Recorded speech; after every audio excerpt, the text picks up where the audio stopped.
My dear Igbo brother and sister, how are you? I just want to have a conversation with you.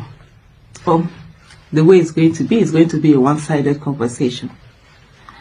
I see many of you most times talk about the fact that you are hated all over Nigeria, that you are the tribe that is most hated. And I said to you, why not? Why shouldn't you be the tribe that is most hated? You have to understand something. The hatred or anger or annoyance or whatever it is that people exhibit towards you, it's not personal. It's not to you as the person that you are. It is more or less what is it that you represent. And what is it that you represent? You represent success. You represent can-do spirit. You represent never give up spirit. You represent audacity, or that an audacious spirit that we dare, that we go, that we succeed even when everybody is seeing failure. Then how do you expect that you will not be hated? So the thing that you should focus on is not to bother about whether people are hating you or not hating you. That's their business. That's not your business. Your business is to keep shining and keep doing what you're doing. Your business is to continue to be audacious. Your business is to continue to dare. Your business is to continue to achieve and have achievements. And, be in your face kind of people and just keep going.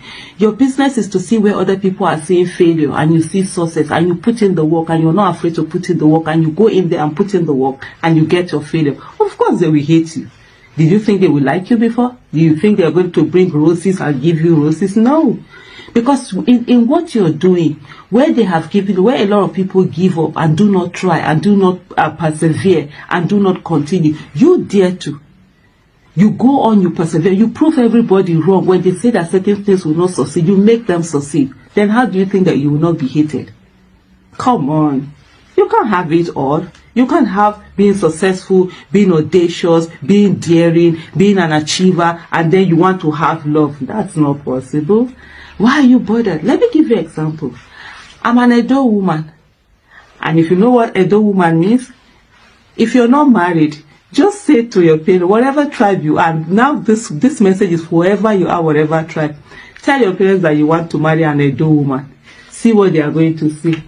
Do you think I go about caring why people feel that Edo women are like that? No, I don't. I know the thing. Any Edo woman you see, they fair face. You do anyhow, you see anyhow. We're very loud. We are out there. We know they carry last anywhere we go. And of course, there are some people who don't like us. Is that our problem? Heck no. It's not our problem. It's their problem who do not like us. So it's the same thing with you also. Let me give you another example. Do you know around Nigeria, if you look around Africa, if you go around Africa, when they talk about Nigerians, a lot of people don't like Nigerians. Why? Because we are in your face kind of people. We are audacious, we are daring, we are out there. Where the other Africans are acting timid, we are bold, we are in your face, we come out with. So, of course, they don't like us. Should we care that they don't like us? Nah. We're not going to limit ourselves because they don't like us. So that's the truth thing. That's the truth thing about life. The moment you're succeeding, people will not like you. It's not really personal. One of the things that have come to associate with it, that it's not personal. It's what you represent.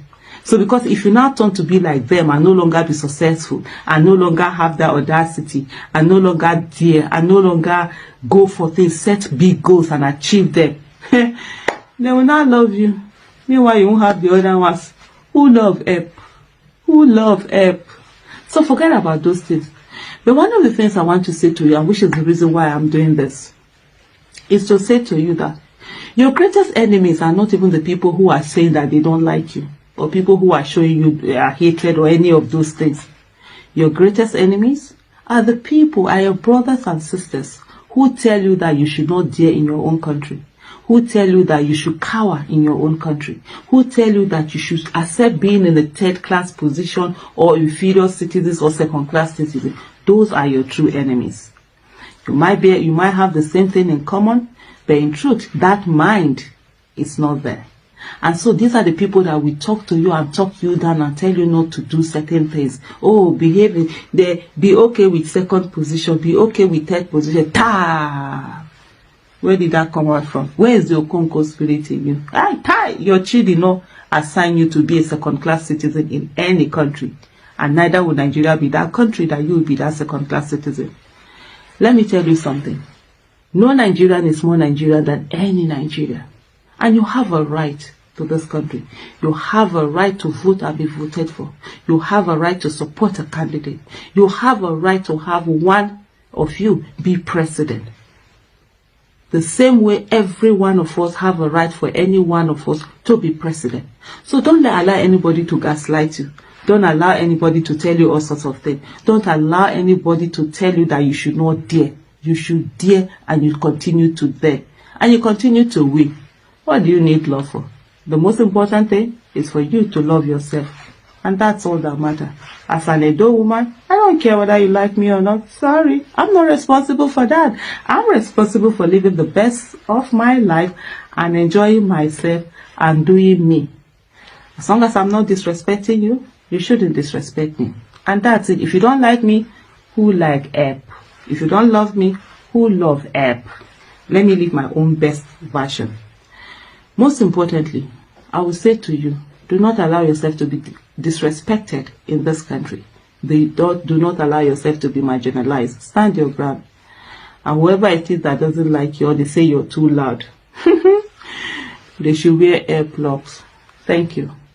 And bye-bye. Hello guys, welcome back to the Kambanga. As you can see in the video, this is a message from AISHA YUSUF to Igbo people, and also I'm going to drop the one she sent to Mr. President Tinubu again. Although she said that, although she denied Tinubu being the president of Nigeria, so I'm going to drop the video for you guys. But please, after watching the video, make sure you like, share, and drop your comment in the section and drop your own opinion too. Don't forget to subscribe too. Thank you all as you do so. Thank you all. I really appreciate you guys.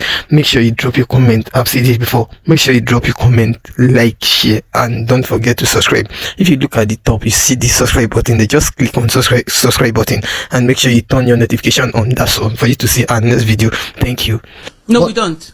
We do have a president. No, you have a president. I don't have a president. What do you mean? You are a citizen of Nigeria and you reside here. Nigeria, I reside here, but we have an illegitimate president, someone who rigged his way into office. It's like if there's a military coup, are you going to sit down and accept that, oh, you have a president because someone, there was a military coup? But this is a political you coup. You cannot say that because you do not have evidence. AISHA YUSUF can and have said that Nigeria does not have a president. What we have is someone who rigged his way into office, who is illegitimately occupying the court does not agree with your position. The court that has been captured can do whatever it wants to do, and that's why there's no respect for it. And that's why you have governors, coming out to thank a Tinubu when the judgment goes their way. So the fact that we have a captured judiciary and whatever, AISHA YUSUF, and I say it without mincing word, I don't put water for my mouth, there's no precedent in Nigeria. There's a president, Bola Tinubu, factually. The former governor of Lagos State, Bola Ahmed Tinubu,